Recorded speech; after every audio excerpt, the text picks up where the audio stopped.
Hi everybody, it's Coach Janice. Hey, Dr. Steve Riggs here with Living by Design. We want to go over a couple things with you on sleep and your circadian rhythm and how important that is for overall health. Right. It's just incredible how we talk about so much about, eating and our diet and lifestyle, but it really encompasses so much more than just what we're putting into our mouth. Boy, that's really becoming clear. Lifestyle is not only, when you think about it, what is lifestyle? Is it whether you golf or not, or, is it if you do live in a gated community or not? No, that's not really what we're talking about. When we talk about lifestyle as impacts on health, it's really talking about what, when, and how much you eat, sleep, and move on a daily basis. That's really what lifestyle is all about. And the major thing to take away from here is that our lifestyle has changed dramatically in the last, 100, 200 years, which has dramatically changed the course of diseases and all the chronic diseases and stuff that we have today. And we want to talk about one important aspect of that is like when you sleep, your circadian rhythm. I'm sure most of you have heard about, circadian rhythm and stuff, and that we have normal sleep-wake cycles, and that has to do with melatonin, which is secreted by your pineal gland in your brain. But it's a lot more important than that. Absolutely. And so why don't you kind of just go through maybe what the circadian rhythm looks like, and then we can kind of talk through some of the health. Some of the health issues related to that. Yeah, that's huge. This came up for me in the last metabolic summit that we went to. One of the experts from the Salk Institute, which has been studying this and is published over the past few decades about circadian rhythm, brought out some very important points that I thought was fascinating. So first of all is that we obviously have a normal daytime, nighttime circadian rhythm. And I've always thought of that as a clock kind of in your brain, but it's more than your brain. In fact, every organ and every cell in your body is on a clock.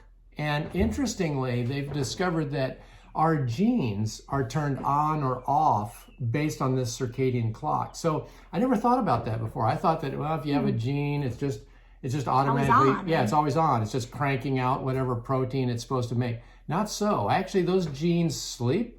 They wake up, they start to produce things. In fact, 95% of those genes are active during the day, as you might think. And at night, we rest. And that nighttime rest and sleep is so important for restoration and rest and repair for your brain, which cleans out all the junk. It's a highly metabolically active organ, but every organ system in your body. And so it matters. We can disrupt that. You can get circadian disruption, which is the hallmark of basically Western civilization. Because, when you think about it, 200 years ago, the sun went down, it went dark, when darkness comes, your melanopsin receptors in your eye sense that the light has gone down, so your brain starts producing melatonin. It makes you sleepy, you go to sleep. Our ancestors were sleeping a good 7 to 9 hours a night. The sun would come up, they would wake up, they would go outside, the bright light would drop their melatonin levels, they would become more alert and more active, they had a lot more physical activity during the day.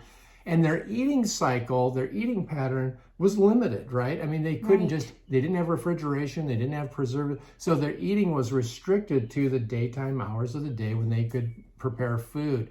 And so that's the way our bodies really were designed to operate. What do we have today? Well, today, 24/7 light, 24/7 food. Exactly, right? Yeah. So 95% of us, 95% of our time is spent indoors, believe it or not. Very few of us spend much time outside. And even when we do, we've got, our sunglasses on and stuff like that. So we're not getting the full effect of daytime sunlight, which is very important, So we end up being kind of foggy during the day. So we're drinking coffee and, doing a lot of caffeine to try to stay awake. But then what do we do at night? Inside, we got bright lights, they come on. And so that stimulates our brain. We don't produce the melatonin, so we don't get sleepy at night. So you have the combination of insomnia at night, daytime mental fog during the day. And that's circadian disruption. Very interesting. Yeah, because you even think back, even if the farmers, they didn't have electricity, even if they used candlelight or any kind of light like that, you're talking a very warm light that's still gonna very low level light. Yeah. And it's blue light, Janice. Right. It's the Okay. blue wavelength of light that is picked up by those melanopsin receptors in our retina that do it. So yeah, you can put those blue screens over your phone and still play games in the middle of the night. It really that defeats the purpose. That's really not what we're trying to do. So changes in light, changes in our sleep patterns. If you're a shift worker, jet lag, all those are modern kind of things. Right. But then the thing I think we want to talk about is changing in your eating. So your eating pattern also affects your circadian clock in a big way. Which is very interesting. It is. So one of the big factors there is just to get to the bare bones of it is time-restricted eating. Right. That's really the key. It is. To everything, it seemed like, is really getting your circadian rhythm going, not only asleep, but when you eat. Yeah, exactly right. And the thing is that when you eat, alters your circadian rhythm. So basically when you eat, it wakes up everything. So if we saw a program one time, I don't know if you remember this, that they advised their people to get up in the middle of the night to eat a bar or something, Well, it was like they wanted you to take, you divided out your protein, carbs, and fat for the day and divide it into 6 meals. Okay. And then try to space them out. And some people were spacing them out in the 24-hour period. So yes, they were actually setting an alarm to wake up to eat those portions to try to, do what, it sounds the program. Like balanced eating. Yeah, I mean, that's so horrible. Right. So the thing is, your body needs rest. It needs to rest, to restore, to rejuvenate, to repair, and it does that when we sleep. Well, and your digestive system, we talk about that needs time to rest. Right. And that's the other, benefit with time-restricted eating. And if you're, stopping eating at 6 or 7, at least 2 to 3 hours before you go to bed, your digestive system, for probably about 5 hours after you eat, is working to digest that meal or that food. Exactly. So if you're doing some late night snacking or, whatever at 9 or 10 right before you go to bed, well, now you're giving your digestive system, now it's 2 or 3 in the morning before it's finally getting its rest, but then boom, you wake up at 7 and you're immediately eating and it's not getting the rest it needs. Exactly right. So that's the important point here is your circadian clock is not just in your brain. It's in every organ of your body, muscle, gut, heart, lungs, liver, everything needs that downtime. And that includes your gut. And if you eat, you wake everything up. Right. And so that is not good. So they've shown that, you can eat you can eat a healthy food. You can eat a keto, great food at 2 o'clock in the morning and it's junk. Right. Because that is going to disrupt your circadian clock. And that's going to, get rid of all the goodness that you could do. Most people today in our culture, this is interesting. Eat over 15 hours of the day. In fact, when they actually checked, there was a fascinating study that these guys did where they had people basically take their smartphones and just take a picture every time they ate something. They just took a picture of it. And they added this all up and they calculated the calories and everything that these people were eating. Basically, the only time when people were hardly eating was between about midnight and 4 a.m. And the people they had in this study, they eliminated all college students. Yeah. So anyone that's kind of known for that kind of, and shift workers. There were no college students, shift workers, or people with jet lag. Yeah. They were not a part of the study. These were just kind of people with normal schedules. Relatively normal people. Yeah.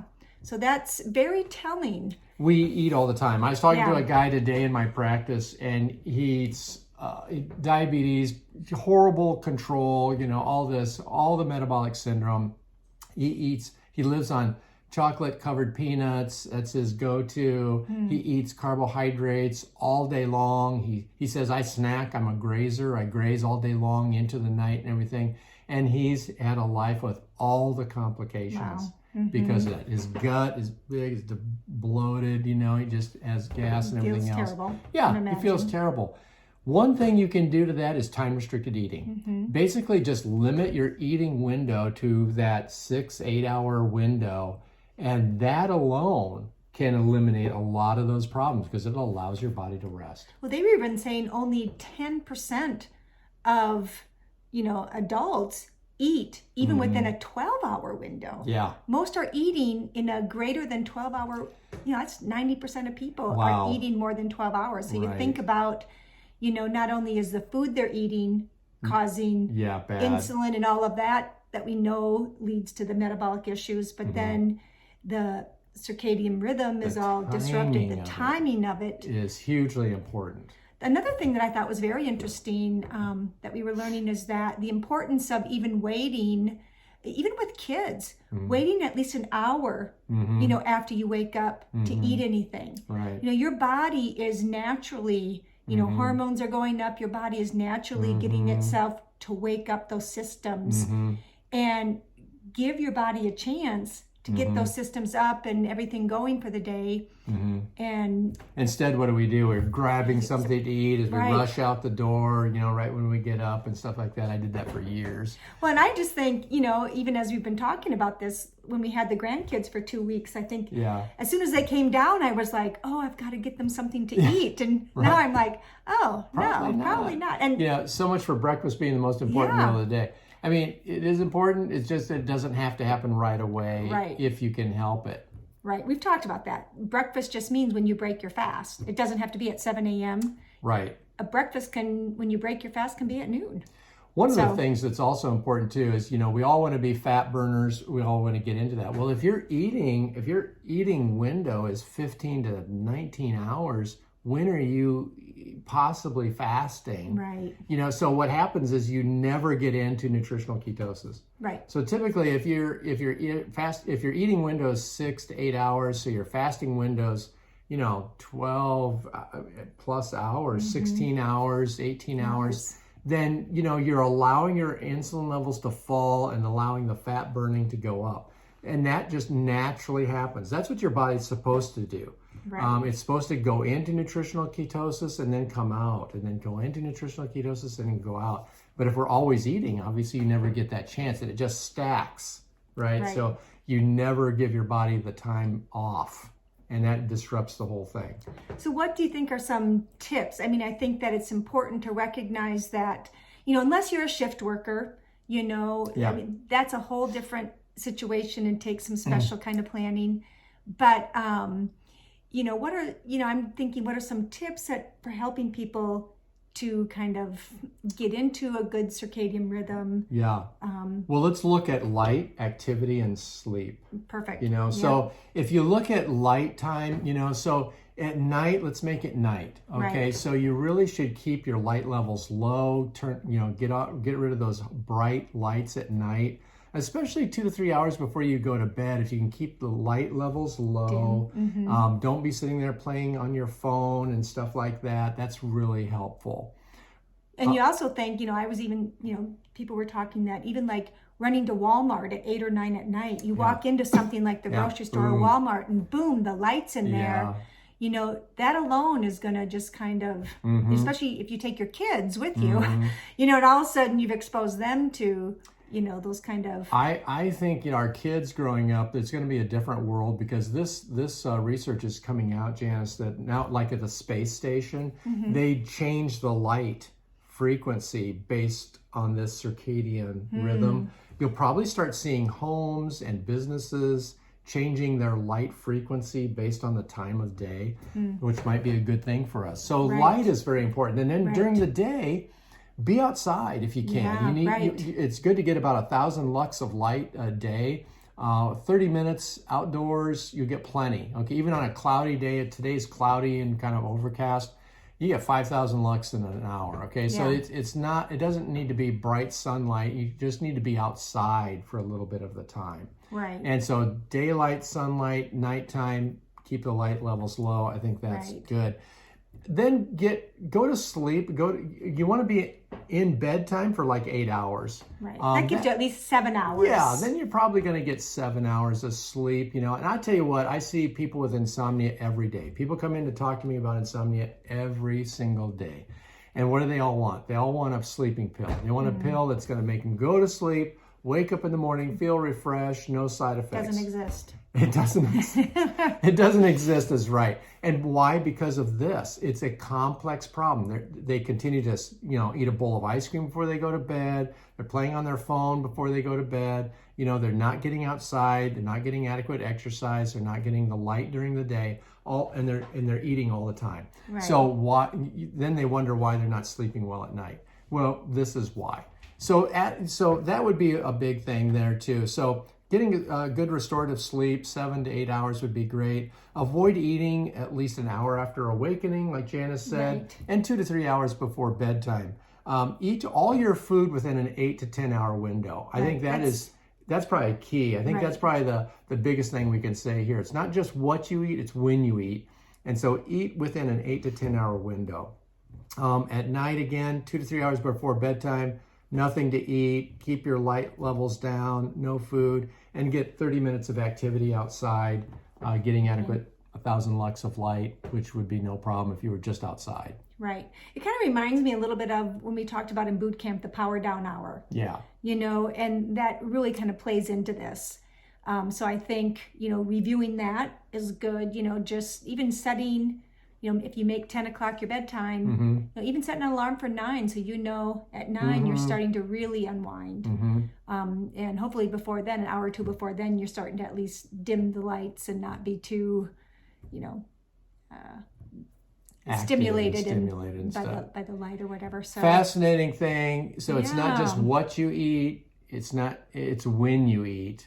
So restricting that eating window, I think, is the take home. Circadian disruption is a big driving factor for chronic disease. Right. And so this is a good way of getting that under control. So fascinating. Yeah. And it's, again, when we talk about making this a lifestyle, we're not talking just about what you're eating. We're right. talking about when you're eating and your activity. During the day, the whole 9 yards. Yep. So thanks a lot, everybody. Have a great day.